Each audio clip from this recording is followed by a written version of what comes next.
Hey guys, Cribbin Governor from the Gut Health Gurus podcast. I've got a background in food science and also as a registered nutritionist.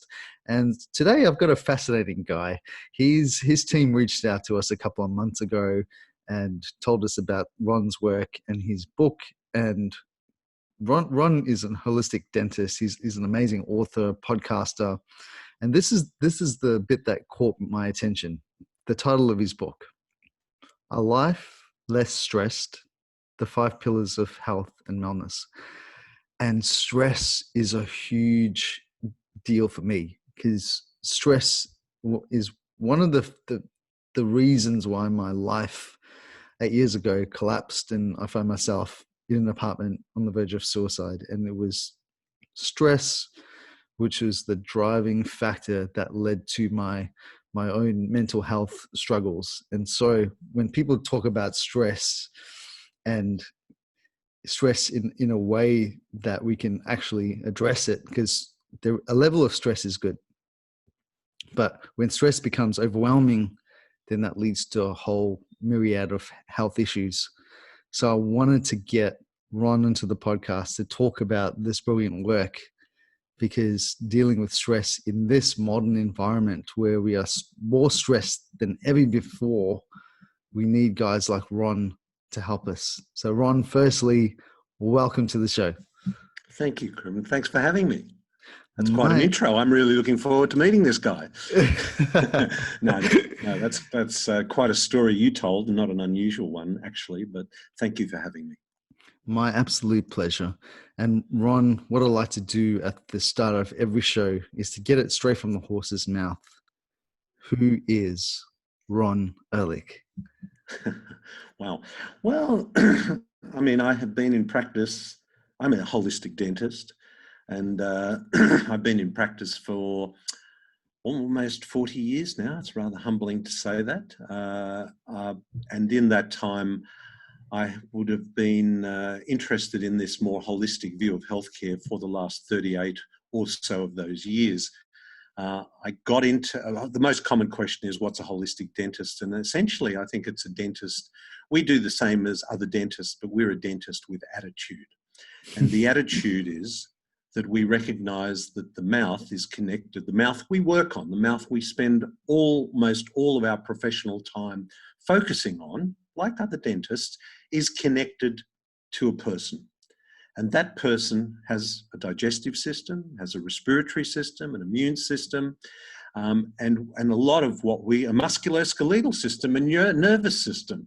You know, all of that we impact on in our work. And you know, in my stress model, which I'm sure we'll talk about, I go into what dental stress is and why I do. So you know, that kind of I got into this really through the treatment of chronic musculoskeletal pain, headaches, neck aches, jaw aches.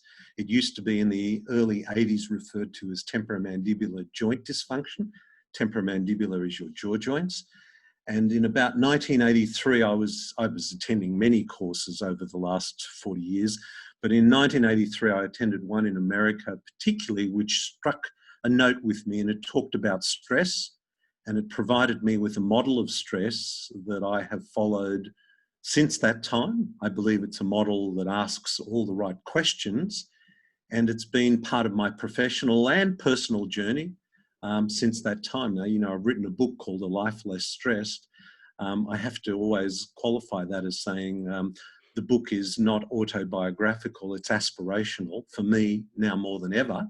Although in a sense it is autobiographical because it kind of traces all the things that I've been pursuing in that time. So that's a bit of background about me. I mean, obviously very focused on family and my own health, and I've had my own health challenges along the way. But that's basically a bit of background of where I've come from. Wonderful. What a wonderful introduction and explanation of your journey. And I'm sure it's just the start of your journey and what you're trying to achieve. And in terms of this model, you got me really intrigued. Now, what is this model that you're talking about with regard to stress? Yeah, well, look, I think most people, you've already articulated that, but most people would agree that stress is impacting on our health, and in our modern world more than ever before. And I guess a lot of people recognize that it has the potential to affect their physical, mental, and emotional well-being. So you mentioned not all stress is bad, and we can talk about that. But the stress, if stress is a problem, if you're going to solve a problem, it always helps to know what that problem is. And so the model that I have worked on, as I say, professionally and personally for over 35 years, is that I view stress as a function of 5 stressors. And those 5 stressors are emotional, which most people acknowledge is stress, but there's more to stress than that. It's a combination of 5 things: emotional, environmental, postural, nutritional, and dental stress. And the one that I often raises an eyebrow is that last one, dental stress. And I then qualify that by saying there is a reason why I include dental stress. And here are the 2 main reasons why. I'm a holistic dentist with almost 40 years of clinical experience, so I feel like I'm reasonably well qualified to talk about it, number one. But I also included for anybody with a mouth who is interested in their health and has never fully connected the 2. And there are many connections, and I've used this analogy before, and I think it's a good one, and that is the oral cavity is really the black hole of healthcare. And the reason it is because, well, 2 parts to it, or 3 actually. One is that dentists are so focused on the minutiae of what we do. Accuracy is measured in microns in dentistry. So it's minute. We work in a very narrow space while people are awake. It's very intense. It's very, it's a challenging profession. So we have enough to do just by focusing here, and it's easy to forget there is a person attached to it. Health practitioners and medical practitioners know almost nothing about what is going on in the oral cavity, and both patients and health practitioners often equate oral health with the absence of pain. Oh, I'm not in pain, I'm fine. I must be fine, that's not a problem. And nothing could be further from the truth. So they are the 5 stress models. They each impact on each other. And if you think about our lives as a balancing act, on the one hand, there are those things which have the potential to break us down or compromise our health. And I would put on that balance the 5 stressors. Well, the other side of it is to build resilience into your life, to deal with those stressors. So one part is to identify and minimize the stressors. And that's why that 5 stressor model gives you a structure to do that. But on the other side of the balance is to build resilience. And you do that by focusing on 5 pillars of health. Isn't it nice that I've got 5 stressors and 5, something about 5 that is natural for us. But anyway, there it is, 5 pillars. And the 5 pillars that I believe we should be focusing on are sleep, breathe, nourish, move, and think.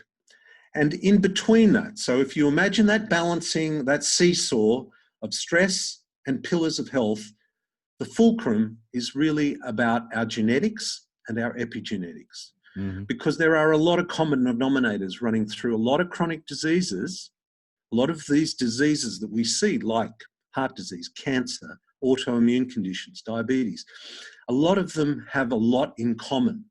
But the reason they manifest themselves in one person and not another is the genetics and the epigenetics, because it's not just about the genes, but it's about how they express themselves. So that's kind of the model that I work with, and I've discussed at quite length in my book. And I believe it's a nice model to work with. Sure, it's great. I'm also fascinated by 5s. I think there's something about 5s. It's almost like odd numbers. Like, I don't know, for some reason, the way my brain works is it's either 3 or 5. Like 3 pieces on a plate, or if I have to count how many things I'm going to add to something. I'm a bit OCD in some aspects. Mm-hmm. You should have been a dentist. But I always put either 3 or 5 things on a plate, or when I'm doing something like that. It's very Japanese, actually. Okay. Okay. and the Well, I challenge. always felt five was a natural because, we've been counting on our hands since we Yeah, could. that's So right. five seems to work well. But look, that is the model that I work with. I think it'd be great if we can delve into some of those aspects. So, Mm, firstly, let's break down the five stressors. Let's go through individually and flesh it out a little bit. Let's get some more layers, deeper layers into each aspect, and then we'll touch on the five pillars, and then we'll deconstruct that for the audience listening as well. great, great. Well, emotional. Like we are bombarded constant. I think we live in an attention economy. We are constantly bombarded by news, information, people, devices, social media, whatever. And we may feel very fatalistic about that. It's easy to become very disillusioned. And I think to a large extent, there's a certain manipulation that goes on that makes that a useful tool to make you go out and do things you perhaps shouldn't. Mm-hmm. So while we may not have control over events in the world, and we can talk about that anyway, but events or even people that surround us or politics or whatever, we can certainly change our attitude to it. So one of the most powerful things we have is our ability to change how we perceive events, the world, and people around us. And that's quite an empowering thing to have on your side. So emotional stress, is something we all feel. We've all bought into it in our modern world as well. And it raises the issue about our values, what is important in life. And it's interesting to consider that Harvard University have done the longest study, 75 years, on what are the best predictors of health, wellness, and longevity. And they looked at all the different variables, and the one they came up with most is relationships. Mm. So relationships. Now, if you're fortunate enough to have a significant other to share your life with, that's one thing, but it doesn't have to be that. It can be family, it can be friends, it can be community, whatever, but real relationships. And I think one of the challenges we face in our modern world is the impact of technology on our emotional well-being and Absolutely. the disconnect which that has brought. We're connected, ironically, to the world. We could have literally thousands of friends, whatever that means, or likes, whatever that means, but we're not connecting to the person next to us. Absolutely. And that is a really important part of it. So, that's part of, emotional stress is a huge issue, but that's kind of one thing. Environmental I'll side note there just before we move on to the next section, because I think this needs to be said. The development of social media over the last few years has put us in a situation that we've never actually been before as a species. Now, these technologies, if you look back at how these things were developed, they were actually, like, whether it's Facebook, Instagram, YouTube, whatever it is, these systems were developed to capture attention, and there was a lot of science and psychology that started off as a good intention. I mean, it's just people working out how can we develop a technology-based social structure that can connect the world together. But unfortunately, these systems now have evolved into something that's a marketing machine. So there is financial incentives behind these systems. But the question is, what toll is it taking on our emotional well-being? And you will see things like Instagram changing their systems to stop showing how many likes you're getting on your posts, because they realize it's not great for business. Because if people are consistently comparing themselves to their friend, and their friend is getting 1,000 likes, and then you're getting 10 likes, they're less likely to actually engage in the platform. So they're wising up that it's perhaps not a great business model to actually get people to compare each other. But then what does it do for self-esteem and the way people interact? Like I walk down the street these days, and you've got people walking down the street with prams, and they've got a mobile phone in their face while they're walking down the street with a pram and a baby in it. So something has shifted in our social structure, like massively. It's huge. Like we wouldn't have seen this in the past. I mean, it is, you're right. It's an absolute attention economy. But what is well, there was a study done recently which said, how many people could you rely on? Could you genuinely call out and rely on if you were in trouble? And 20 or so years ago, people's average was about 2.5. I don't know how you call out half a person, but anyway, 2.5 was the average, and now the average is 0.7 or 0.9. Again, I don't know what a 0.7 of a person looks like, but that is indicative, and I think that is definitely, I mean, I have some grandchildren, and they are 1 and 3, and I can see the impact that just how pervasive this technology is. And I mean, it has a neurological, neurotransmitter, dopamine addictive quality to it, which is, I believe, one of our biggest challenges. Hugely. And, you know, in this podcast, we jumped down all sorts of rabbit holes. Did not expect to jump down this one, but I think it's definitely a factor, 100% factor. That's, I mean, if you look at the statistics now, the biggest killer of kids, you know, or teenagers or young adults is suicide. Now, why is that? Why is that? What's happening to our kids? What's happening to our young adults? You know, this is a factor. Like people, what I hope when I invite people is to look at potentially putting the phones down and connecting with human beings, looking at people, hugging, eye contact, connection, because that's fundamental for being human and what brings joy. And you mentioned that, Ron. It's like, you know, what makes us happy and what gives us a feeling of well-being. It's human connection and connecting with friends and family and loved ones. So sorry that I jumped on my high horse, but it's something that's very topical on my mind at the moment. Absolutely. Well, it should be topical on everybody's, really. So another, if we want to move on, and it actually segues absolutely. quite nicely into it, and that is environmental stress. Now, you know, when I first explored this in 1983, believe me, the environment wasn't a major issue at that point.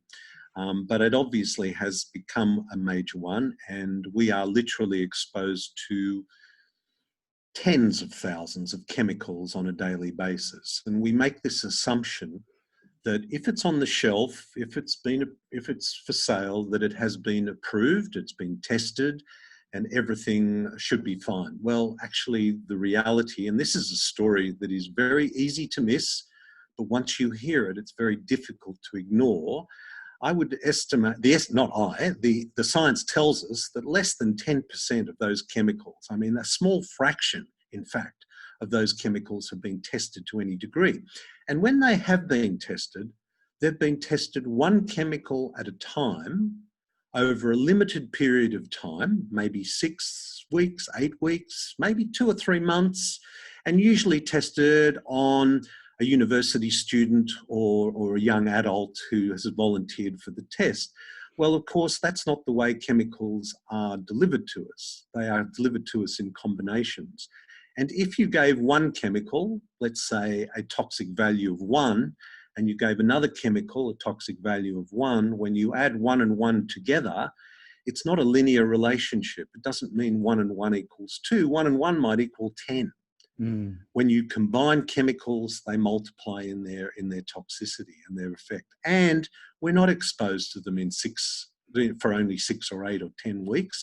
We're exposed to them across our whole life in combinations of various ages and various health statuses. So the environmental effect of chemicals is huge, and no one needs to look any further than its impact on agriculture.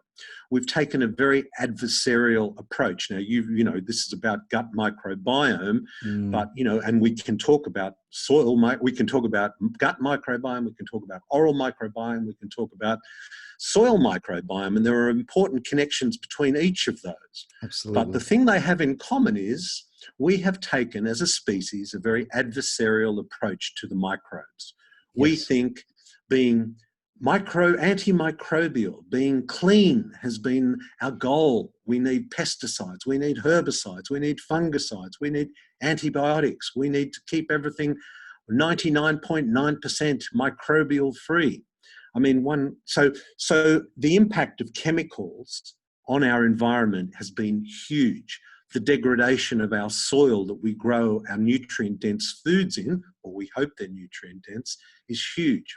And we talked about technology, and there's another side to technology about apart from its mental or social and emotional impact, it's the EMF impact, the impact of radiation. Yes. And if you think, you know, Einstein said every atom in the universe is both matter and energy. Mm-hmm. And that means every atom in our bodies, we work on microcurrents. Every cell works on microcurrents. Every muscle, every nerve works on microcurrents. Our brain works on microcurrents. Mm-hmm. So to assume that this electromagnetic bath that we have now surrounded ourselves in is not having an impact on our health is naive at the very least and negligent at the very worst. Mm-hmm. And actually the World Health Organization in 2011 classified electromagnetic radiation as a class 2B carcinogen. Mm-hmm. That means it's possibly a carcinogen.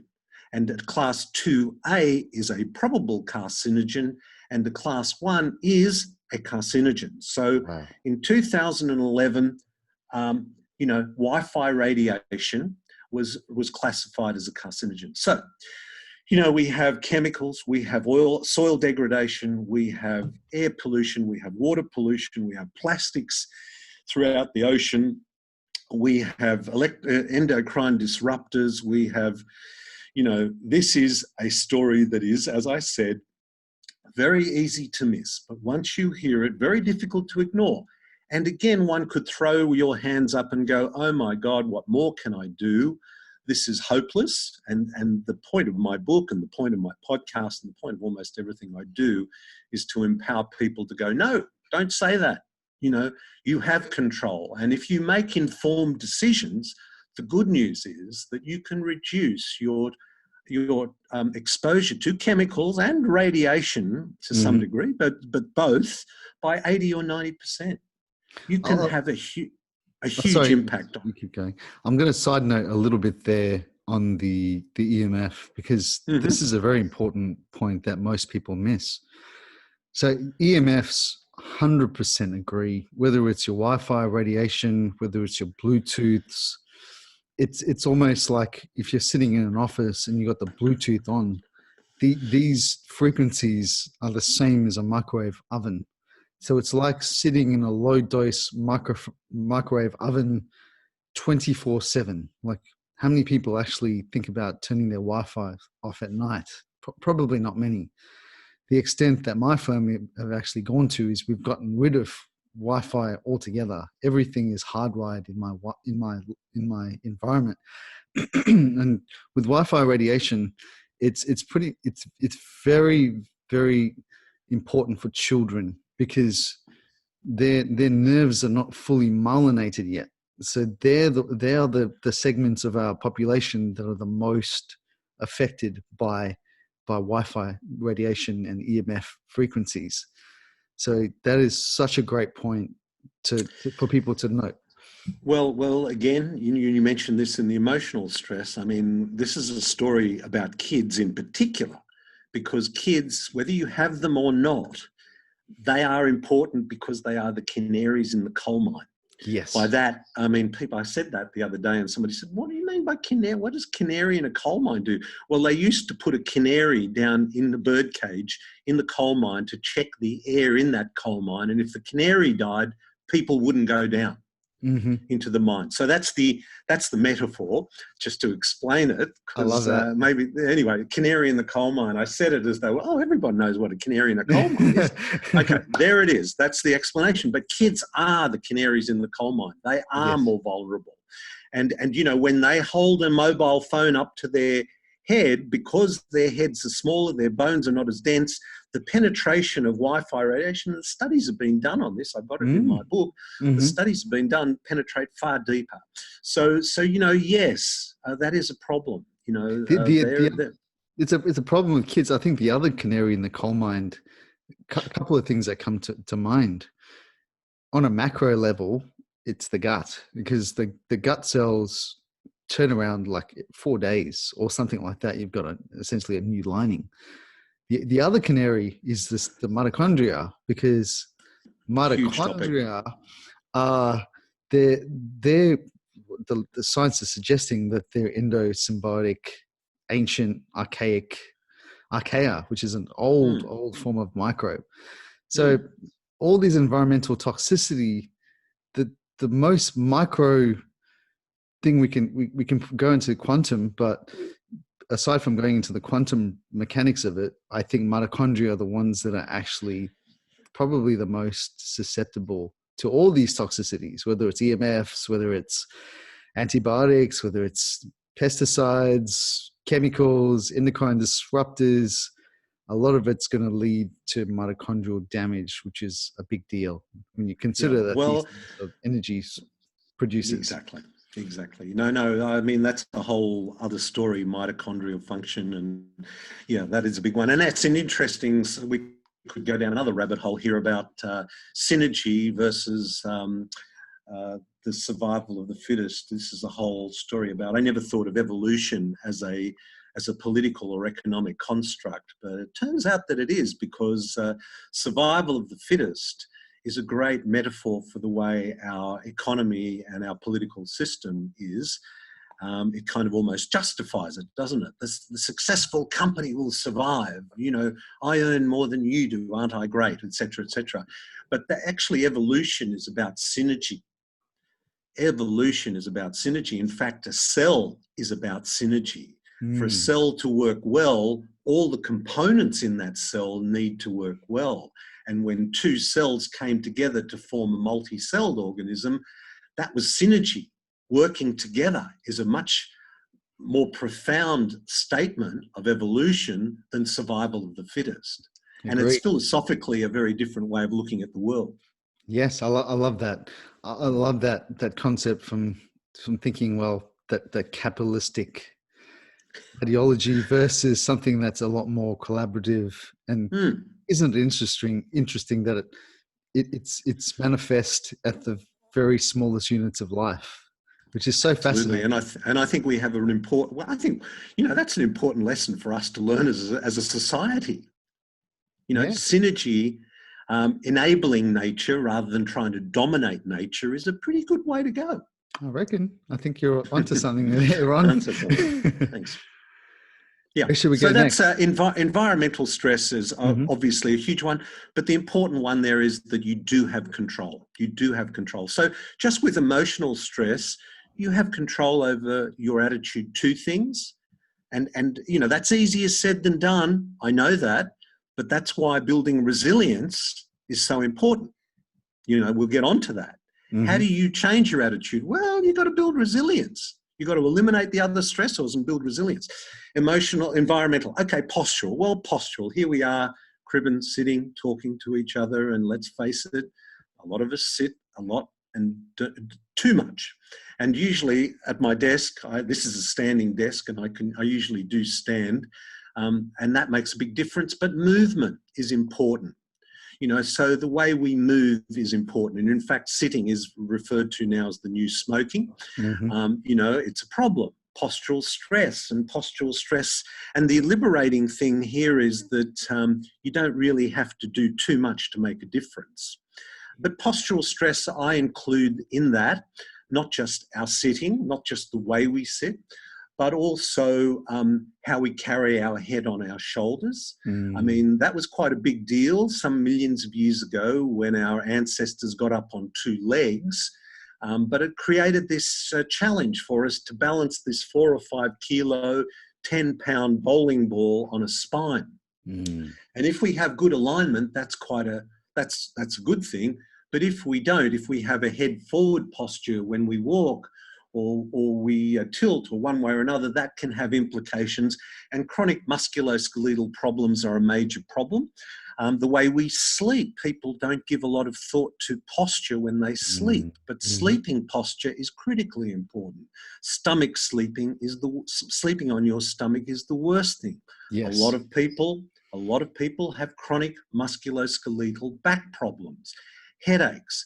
They often don't think about their foot structure, their gait of their feet, or their leg length differences being a significant factor, but it is. People don't think about the role of the jaw in head posture, but the spine, all of the segments in the spine have 3 facets which are tripod of stability, except for one, and that's the first cervical vertebrae. The first cervical vertebrae only has 2 facets, and the third facet is the jaw. So that will get back into dental stress. So postural stress is a factor of sitting too much, the position in which you sleep, the way you might walk, the way you carry your head on your spine. So postural stress is also an important thing, and it's impacted on by a whole range of different things. I mean, carrying the phone, under your, with your phone, with your lap, your head down. As soon as you keep your head down, by the way, you change this 4 to 5 kilo head, depending on the angle at which you move. It could turn that 4 kilo head into a 27 kilo head. Now, try holding a bowling ball above your head, challenging enough as it is. Let's say that bowling ball was 4 kilos and I held it up above my head, not too bad. Now let me put that bowling ball out at that angle like that and see how hard it is to hold it. And this is the story about keeping your head up, looking down, down, down, down, down, and how many people walk around with their head down. So postural stress is an issue that people should give thought to. So that's postural stress. Nutritional stress. Oh my God, Gribben, where do we start on this one? Interestingly, when we look at nutritional stress, and whenever anyone talks about nutritional stress, you will often see hamburgers, chips, junk food as the problem. I would argue that the nutritional stress started with the food pyramid that was promoted in public health and still to some degrees today. The food pyramid put grains, somewhere between 6 and 11 serves of grains a day, and carbohydrates at the base of every good sound diet, to moderate fats, and fats were demonized, and protein was okay, and blah. And I would argue the food pyramid that placed carbohydrates and grains in particular at the foundation of our diet, and the demonizing of fats, particularly traditional fats that we have evolved with over millions of years, demonizing that in favor of industrialized produced fats has been a significant part of nutritional stress. And I would also argue that the public health advice that we need 3 meals a day and 2 snacks every in between, and this was touted by the dietitians associations in Australia, in America, all over the world. I would argue that the food pyramid and that kind of public advice has set us up for failure. Absolutely. And so, nutritional stress, and people often again would go, it's so confusing. Should I be eating dairy? Should I not? Should I be eating grain? Should I not? Should I be eating fat? Should I not? Crippen, when I go to buy a car, I'm not confused. Even though Toyota tell me theirs is the best and Ford tell me theirs is the best, and I could go, my God, I'm trying to buy a car here. I just don't know what to do. It's so confusing. I'm not confused because I know I'm being marketed to all the time. And the same for other commodities that we might buy. We are aware that we are being marketed to. one of the biggest challenges for us in our modern world is that we are not aware that almost all of the health advice that is given to us is nothing more than a marketing exercise. And it's marketed at a particularly sophisticated level. It's marketed through science. It's marketed through sponsorship of research. It's marketed through people, experts, who are seconded to deliver a message, and they don't even realize themselves that they are part of this marketing exercise. They, in all good faith, convey a public health message, which if they took an opportunity to step back and look objectively at history, at logic, at common sense, they would know that while the world we live in is becoming very complicated, the solutions are actually remarkably simple.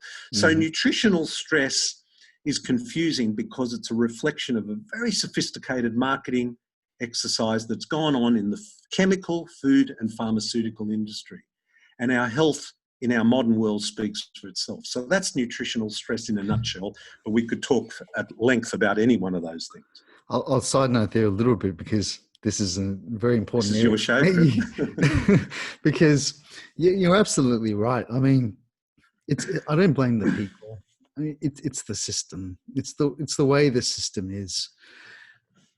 When you see these health experts on TV, just bear in mind that these people are getting paid a lot of money to actually talk about these messages, whether it's XYZ expert dietitian in whatever field they're actually advertising in.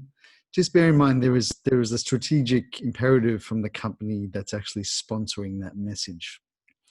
So I think that's why. And the other thing that's really prevalent in our modern society is we've gone from having very scarce snippets of information, reading a book or talking to a friend, and he tells you, oh yeah, I'm on this diet and this is working for me, da da da. Now we've gone to a point in our evolution as a species where there is just overloads of information. And the little nuggets of truth are then hidden in this plethora of opinions and blogospheres and scientific studies, and then there's truth, and then there's stuff that may be not so true. So Ron, how do we cut through this? How does the layperson navigate information in this age? Well, I mean, I think, again, knowledge is power, and that is true. But you are right. We are bombarded by information, and we are living in an attention economy. And that climate change is a really good example of this. You see, you have 3,000 highly qualified scientists, environmental scientists, that spend literally thousands, if not millions of hours researching, collating, coming up with a consensus position. And it's presented. And you have industry, which hires an expert who has no expertise in environment, but can deliver a very compelling message that makes a very good headline that is very clickable. And clickable is what it's all about. And they get equal time in our media, in our attention. And that seems very unfair. Now, how would you approach that? Well, the way I approached it is to say, I trust that climate science, but let's use logic and common sense as well. If the climate deniers are wrong, then we are really fucked in the future. Yeah. And that's the best case scenario, is our environment will continue to deteriorate in the way it's going, which no one argues with, and we could be really fucked, right? That's the best case scenario, is it'll just continue to deteriorate, and then and the worst case is we're really fucked. Now, if you go to the climate change people, what's the worst case scenario if they're wrong? The worst case scenario is we improve our environment because we focus on renewables. It costs us less for energy. This is the worst case scenario, mind you. That's it. The worst case scenario of following climate change advice is that we have a cleaner environment that costs us less money. And the best case scenario is we save our planet. Exactly. So is that, like if it was put to people like that, who would you believe? That's it. Who would you believe? I mean, I was out on the climate march on Friday last week, and there were some great brochures, but there is no planet B. That was a good one. Corporate greed versus public health. Yeah. That's another good one.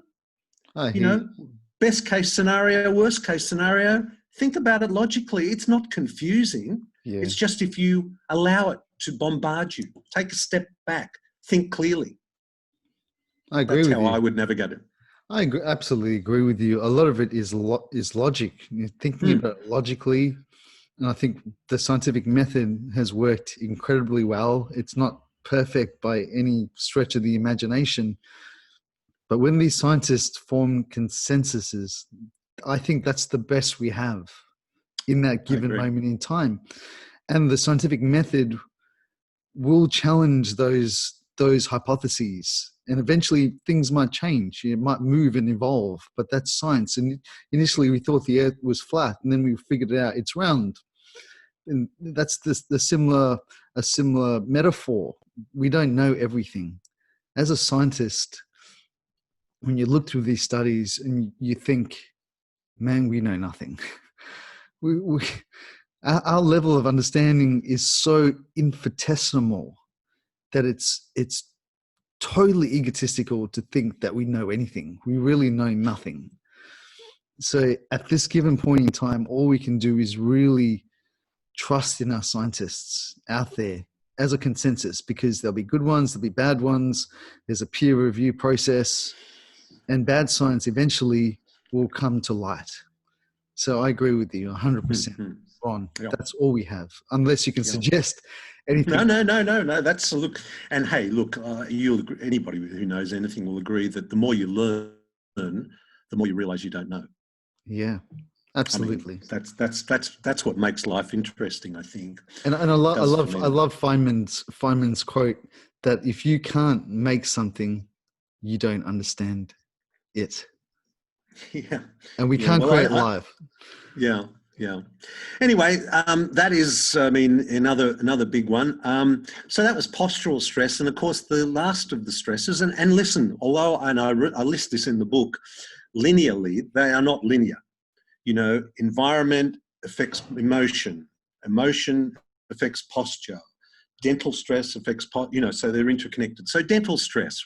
Why do I include dental stress? Well, I said I include it for anybody with a mouth who's interested in their health, but has never fully connected the two. And there are many connections, and here they are, some in a nutshell. Firstly, it's the gateway to the digestive tract. So this is step one of breaking your food down. And you're meant to chew your food in order to make it more available for absorption in the rest of your gut. So a well-functioning masticatory system, which includes teeth, that's why we have teeth, to chew up food, and a jaw joint that allows us to do that, is important. So first step, digestion. And so having teeth is important. The second thing is that it is the site of the two most common infections known to man, woman, and child: tooth decay and gum disease. And because of tooth decay, dentists have to restore teeth. So we have to put foreign material into people's bodies. I think dentists may well implant more materials into people's bodies than all other health professionals put together. So you would hope that those filling materials are biocompatible, not toxic. And that is a challenge. The other thing is that, as you would know, Cribben, that the common denominator in all chronic diseases is chronic inflammation. Absolutely. Chronic inflammation is the common denominator in all disease. And because the body is connected, if you have chronic inflammation somewhere in the body, it will affect other parts of the body. And hey, guess what? The most common place for chronic inflammation is your gums. The last time, if any of your listeners have ever flossed their teeth and they've had a little bit of bleeding and they thought, oh, I better just avoid that because my gums bleed. Wrong. That is actually an indication that you have some inflammation. And if it's there for a long time, more than 3 months, then it's chronic inflammation. And that's why gum disease has been linked to heart disease, cancer, autoimmune diabetes, low birth weight in children, you name it, it's connected. So we have those two infections and the biocompatibility issue of materials. It's also the gateway to the respiratory tract. The shape and size of your mouth literally determines the shape and size of your upper airway. So if you have narrow jaws or crowded teeth, then you will have a narrower upper airway than you had actually evolved to have. Now, here's a question for your listeners. We have, over millions of years, evolved to have 32 teeth. That's 16 on the lower jaw, 16 on the upper jaw. And my question is, how many people listening to this have all 32 of their teeth through and in perfect alignment? So if you've had your wisdom teeth out, if your wisdom teeth haven't come through, they're impacted. If you've got some crowded lower teeth, so you know your teeth are all a little jumbled up, that means you don't have all 32 of your teeth through. And the question is why?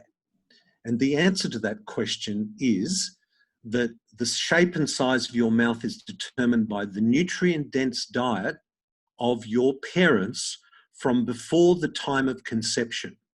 At the time of conception, during your mother's pregnancy with you in the womb, through your infancy, through your childhood, through your adolescence, a nutrient-dense diet will develop a broad, flat arches in the mouth, lots of room for your teeth, lots of room for your tongue. And so this, if you think sleeping well and breathing well are important, and we can talk about what that means, but if you think sleeping well and breathing well are important, then the shape and size of your mouth and upper airway play a significant part in that. And the question, are you a mouth breather or a nasal breather, has all sorts of impact on your body chemistry and your posture. So the respiratory system is a part of that dental stress. And a final part, and very quickly, is there is so much neurology in this area that if it is out of balance and you happen to clench or grind your teeth, not only do these muscles tighten, but so do the muscles around the head, neck, and shoulders tighten. And so the link between imbalance in the jaw, chronic clenching and grinding, and chronic problems like tension, headaches, neck aches, and jaw problems are significant. So we have a role to play there in chronic musculoskeletal pain. So there is more going on in your mouth than just, oh, I'm not in pain, I must be fine. No. I have a question there. So is it better to breathe through a nose or a mouth? Great question, very important question. And it begs the question, we can get onto one of the pillars, which is breathe, and that means, here's the secret, Cribben, to keep living a long life, keep breathing for as long as you can. Okay, it's not a big breakthrough, I know, but to live a healthy life, breathing well for as long as you can will make a difference. And there is a difference between breathing and breathing well. And breathing well means you breathe through your nose. Noses are for breathing. Noses warm, humidify, and filter the air before you take it into your lungs. So there are 5 levels of filtration when you breathe through your nose, and they are really important in cleaning the air before you take it into your lungs. If you are a mouth breather, you bypass the first 4 and you rely on your tonsils. And so it makes you much more prone to allergies, asthma, and upper respiratory infections if you are a mouth breather. So also, the other thing about breathing through your nose is it helps regulate the carbon dioxide level in your lung, which is an important regulator of acid-alkali balance, which a lot of people focus on in their nutrition. I want an alkaline diet. Well, one of the best things to balance out acid-alkali balance is to breathe well. Another really important thing about breathing through your nose is that 60% or a significant amount of the nitric oxide that the body produces is produced in the nasal passages only when you breathe through your nose. Oh, wow. And nitric oxide has antimicrobial properties. It has a whole range of it's a very important body regulator. Mm-hmm. Nitric oxide, not nitrous oxide, which is laughing gas, happy gas. No, well, it's Yeah. easy to confuse the two. Yeah. Nitric oxide, very important. So nasal breathing is really an important thing. Absolutely. It's a really important part of being healthy. So Isn't there that, is a difference. Just a side note, just a funny, Yep. thing that popped in my mind. Isn't that how Viagra works? By keeping nitric acid. Yes. Good on you. Yeah, it is actually. And I actually sometimes mention that as well. Thanks for reminding me. Yes. Okay. Nitric oxide is one of the reasons why, that's what Viagra does. It improves the circulation through the body. And Viagra said, well, hey, what about breathing through your nose? Wouldn't that be interesting? I don't think there's been a study done on erectile dysfunction and nasal breathing, but that could be a very interesting topic to explore. But yes, Absolutely. nitric oxide. That is nitric oxide, better known as people might know it via the Viagra story. That's it. So yeah, nasal breathing is important. So that's what's going on in the dental stress area. And as I said to you I think I said to you at the beginning that if you look at dental problems, as in tooth decay, gum disease, and oral cancer is the 10th most common cancer in Australia. So that's another thing that we look out for. If you look at those three problems as being pretty major oral health problems, in the vast majority, my guess off the top of my head would be at least 90% of the time, no pain associated with it at all. No pain associated. So the absence of pain is not a measure of health. Mm-hmm. And I'll just side note a little bit there before we move away from dental health.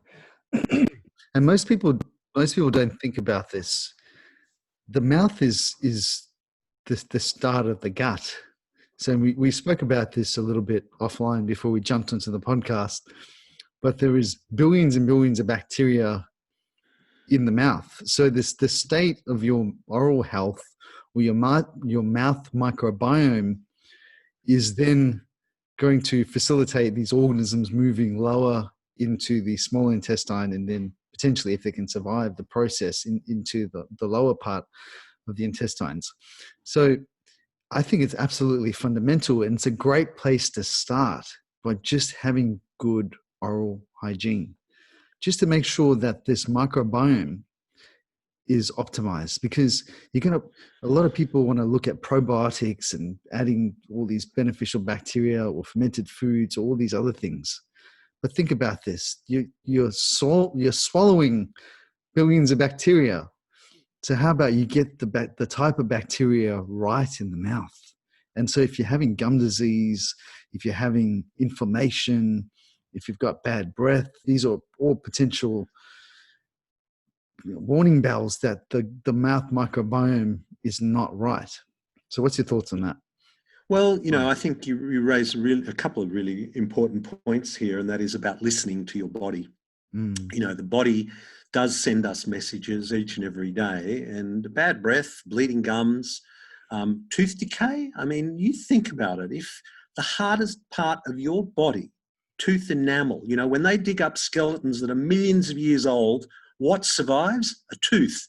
And they somehow manage to reconstruct a whole person or species around the tooth. So if the hardest part of your body, a tooth, decays because of what you've eaten, just imagine what's going on in the rest of the body. So the body and messages are really important, and getting it right is important. The other thing you mentioned about the microbiome, and we talked about this before we started recording, I was reviewing a talk that I'd given in the mid-90s, and I had a slide which said the oral microbiome consists of between 200 and 400 different species of microbes.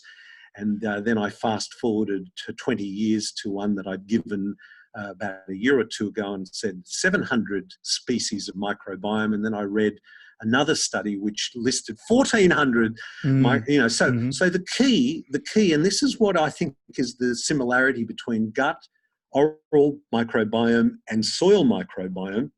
The key is the more diverse the microbiome is, the more resilient and healthier you will be it in the gut, be it in the mouth, be it in the soil.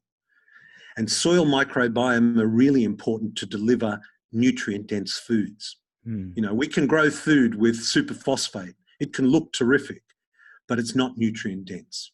Exactly. Okay, so diversity means resilience, and resilience means health. And if you're looking for another metaphor, you know, we talked about the cell and the synergy of the cell as being a metaphor. I think that's a pretty good metaphor for our society as well. Diversity, resilience, healthy society, healthy microbiome. Absolutely. So yeah, there's a couple of things there that I totally agree with. Absolutely. I mean, to your point, Ron, and we spoke about this offline as well, the microbiome research is in its infancy. Metagenomic shotgun sequencing now is the go-to technology. And these guys that are doing the research in that field are discovering new bacteria, fungi, yeasts, viruses, parasites all the time. It's like the equivalent of stepping into a rainforest and you're just at the start, and then you got to work your way through that rainforest. So that's where we're at in terms of the science. So these organisms are being reclassified, renamed.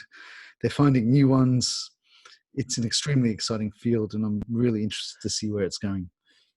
Well, it's an interesting thing you mentioned there about rainforest, because putting aside what's going on in Brazil and in South America at the moment, typically, if you had to think about it, what would be a more resilient square mile or kilometre of land?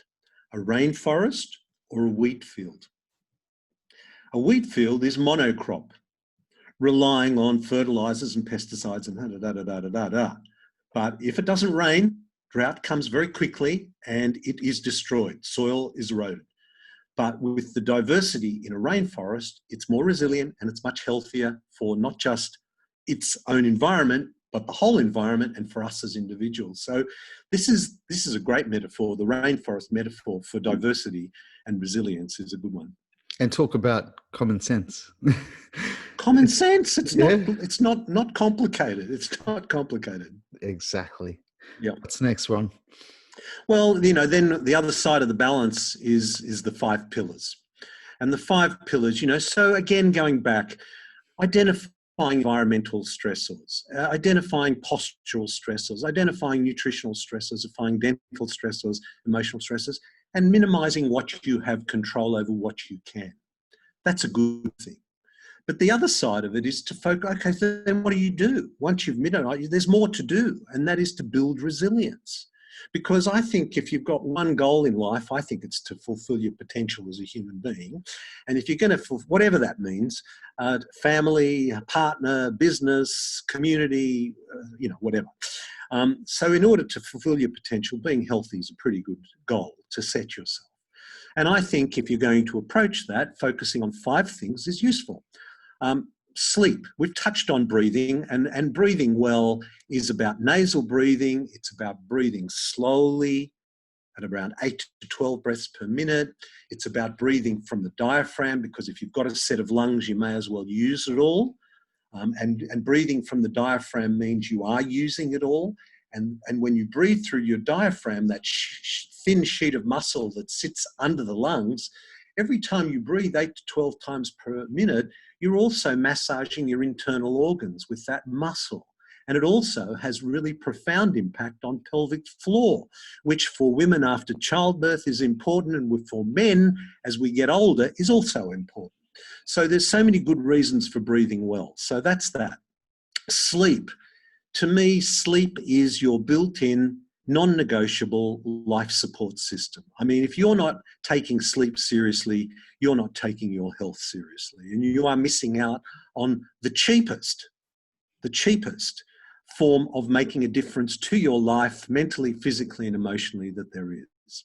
There are so many reasons for taking sleep seriously, but what does sleeping well mean? A consistently good night's sleep is a function of quantity and quality. Quantity for over 90% of the population means 7 to 9 hours a night. Say average 8. Now, people that sleep 3 to 4 hours a night know they are not getting enough sleep, and they measure really badly on every health score you can imagine. It's the group that sleeps 6 hours that are the most interesting, because they're the ones that think they're getting enough sleep, but they measure up just as badly as the 3 to 4 hour group. So, you know, and I used to be one of those people. I mean, I've focused on, this is a health journey for me, you know, I mean, we're all on this journey in life. And I only really came to appreciate sleep probably 15 or 20 years ago. And so that has become an important part of my life, an important part of my practice and my philosophy. So consistently good night's sleep is a function of quantity, but putting your head on the pillow is not enough. You actually have to breathe well while you're asleep. And we've talked about what breathing well means. So I had a patient in not long ago who had chronic fatigue for 25 years. And one of the common questions we ask are, is it easy for you to fall asleep? Do you wake up through the night? And most importantly, do you wake up feeling refreshed? Oh, she said, is it easy for me to fall asleep? Ron, sleep's not a problem. I can fall asleep anywhere, anytime. I sleep 10 to 12 hours a day. No, sleep's not a problem, Ron. Well, hang on. You're sleeping 10 to 12 hours a day and you are suffering from chronic fatigue for 25 years. Have you had a sleep study done? No. She's been to everywhere and everything, has been on medication, supplements, diets, you name it. You need to look at the quality of sleep, because putting your head on the pillow is not enough. Are you breathing well while you're asleep? And and this leads us to a discussion about sleep disordered breathing, of which snoring is the most obvious and the most common. But there are over 80 or sleep disordered breathing conditions, and snoring is one, and probably obstructive sleep apnea is another that is actually life-threatening. So this business of taking your sleep seriously is important. And so a consistently good night's sleep impacts on your hormone balance, it impacts on your insulin level, it impacts on your leptin, which metabolizes fat, it causes ghrelin, a hormone which makes you hungry, to go up. It causes leptin, which also makes you hungry when it goes down. That causes, it helps metabolize fat, leptin, so that goes down, you become more obese. Insulin resistance increases, growth hormone, you go to sleep to rebuild and reboot. Your growth hormone goes down if you don't sleep well. That part of our DNA that impacts on our immune system gets down-regulated, so your immune system is compromised. That part of our DNA that promotes chronic inflammation, the common denominator in all disease, that gets up-regulated, so you become more chronically inflamed. Testosterone levels go down, so your libido, your fertility, even testicular size is reduced. Don't even ask me how they measured that one in the studies, but the studies are there. Poor sleep leads to smaller testicles. That might get some men's attention. Part of our our emotion system, that part of our brain called the amygdala, which is all about emotions, starts to go crazy. So when you are tired, that's why you become emotionally more fraught, because your amygdala becomes more active. That part of our system which is involved in memory, the hippocampus, short-term memory, that goes down. So your ability to remember things short-term is affected. Your ability of your brain to filter out waste is down-regulated, making you more susceptible to dementia. I could go on, but I think I've made the point. Sleep's pretty important. Absolutely. Sleep's pretty important. Fundamental. So then the pillars, sleep and breathe, very important. Then we go on to move. Well, the liberating thing about move, of course, is that more is less. You don't have to get into the gym and do an hour's worth of aerobics every day. If you do 10 minutes of high-intensity intermittent exercises, that will keep your metabolism up for 24 to 48 hours. If you go for a 10-kilometre run, that will keep your metabolism up for 6 to 8 hours. So, hey, more is less. Exactly. Walking, a great exercise you can do for the rest of your life. Moving around, standing at your desk is a good thing to do as well. So movement is important. And then we get on to nourish. Well, it's not complicated. Eat real food. Eat real food. if it's in a packet, it's probably not good for you. But eat real fresh food, preferably organic, preferably from regenerative agriculture sources, which provide us with nutrient-dense food. Meat has been demonized. I believe that factory farmed meat is an animal rights and environmental rights and a human rights issue. I do not eat factory farmed meat. I eat grass-fed and finished, open range, free range animals which have been humanely reared and honourably dealt with in their lives, and I eat it in moderation. I think we eat too much meat, but we should eat better quality of that. I have healthy natural fats like coconut oil, like olive oil, like the lard from healthy animals, dairy from healthy animals. I have no problem with that, and I drink water. Water is still the best drink, but I filter it. And I filter it through a reverse osmosis filter because there's an awful lot of crap in our water. And I then take a few grains of Himalayan rock salt and I put it in that filtered water, and I have my own homemade mineral water. I do not demonize salt. Salt's an important part of our lives, but not table salt, which is just 2 chemicals.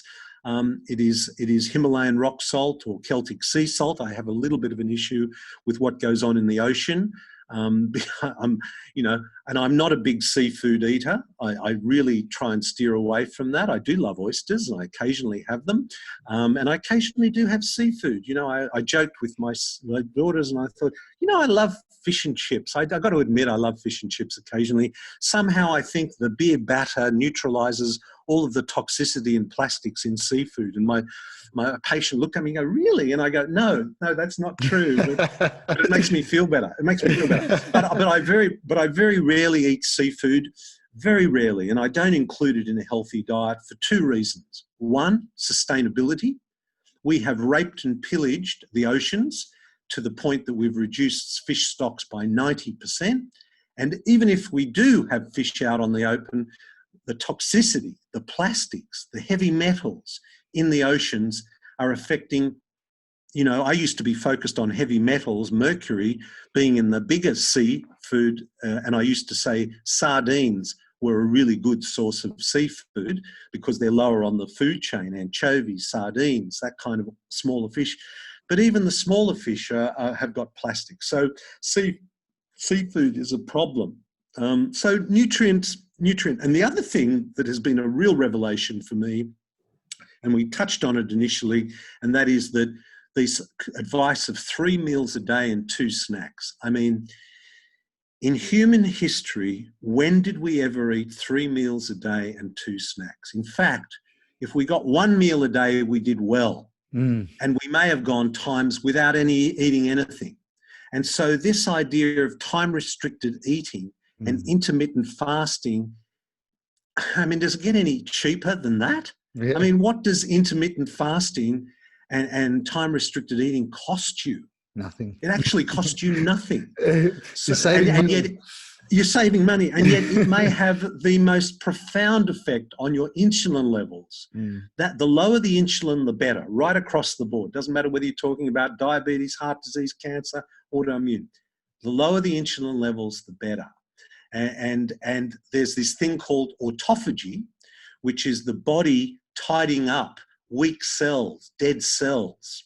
And when you are fasting, guess which cells get eaten up first? The weaker cells. That is part of our human experience.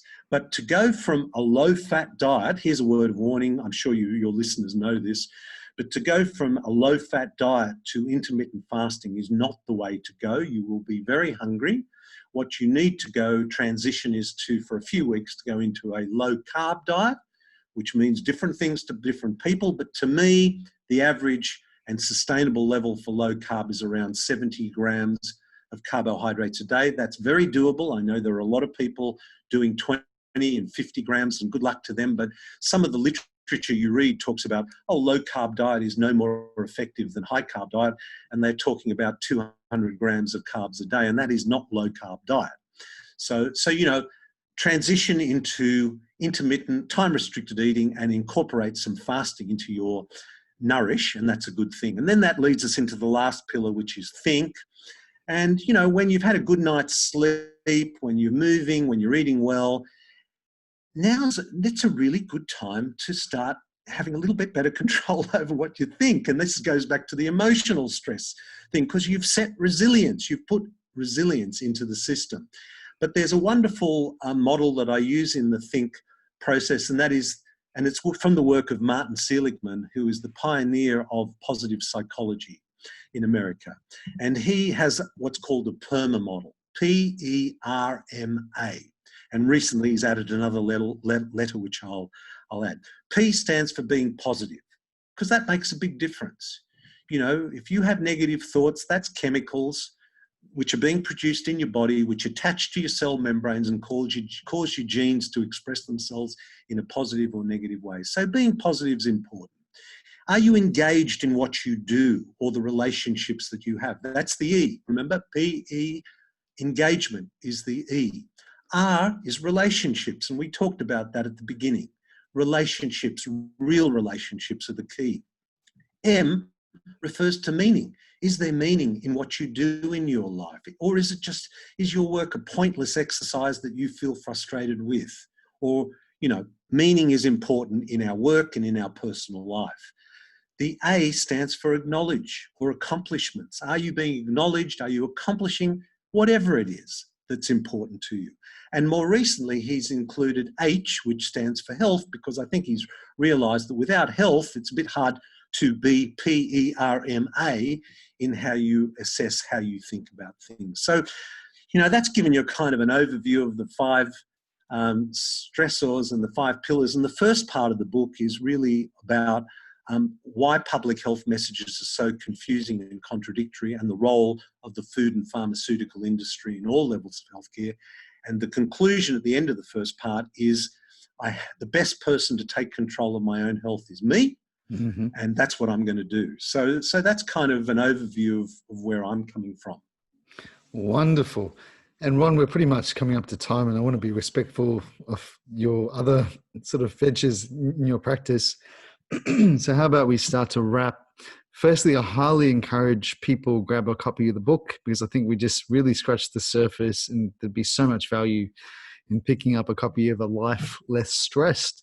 So Ron, as we start to wrap, how about we talk about your number one recommendation when it comes to improving one's gut health? Because of course, this is the Gut Health Gurus podcast with a focus on gut health. So what's your number one tip for people listening?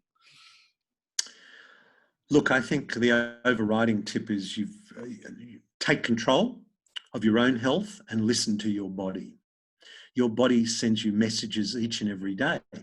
It's often comes in the shape of a toilet bowl. And what you see in that toilet bowl is your body sending you a report. And that report is important, and you should react to it.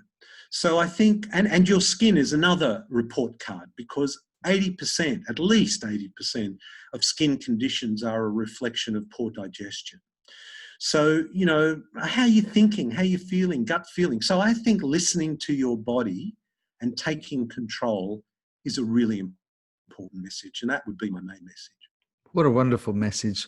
I love that. Listening to your body. The body has so much intelligence, probably much more so than our thinking mind. So it's really good advice to take heed of what the body's trying to tell you.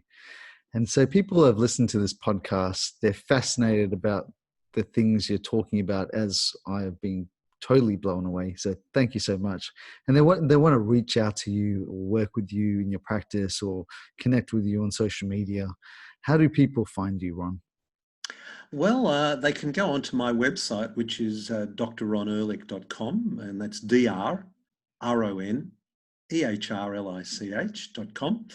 And I do have, I'm actually on social media, although, you know, I do post on Instagram just professionally. I don't bore people with my, you know, isn't this a wonderful day? Aren't I the best person in the world? But I'm on social media as well. And we have an app, and I have my own app. I have my own webinar, my own podcast. So, you know, people can reach out to me in all sorts of different ways. Wonderful. Ron, thank you so much for coming into the podcast. Really enjoyed the conversation. It was so wide ranging. We went down so many different rabbit holes. Huge gratitude. Thank you so much, Ron Ehrlich. Thank you. Thank you. Thanks for having me.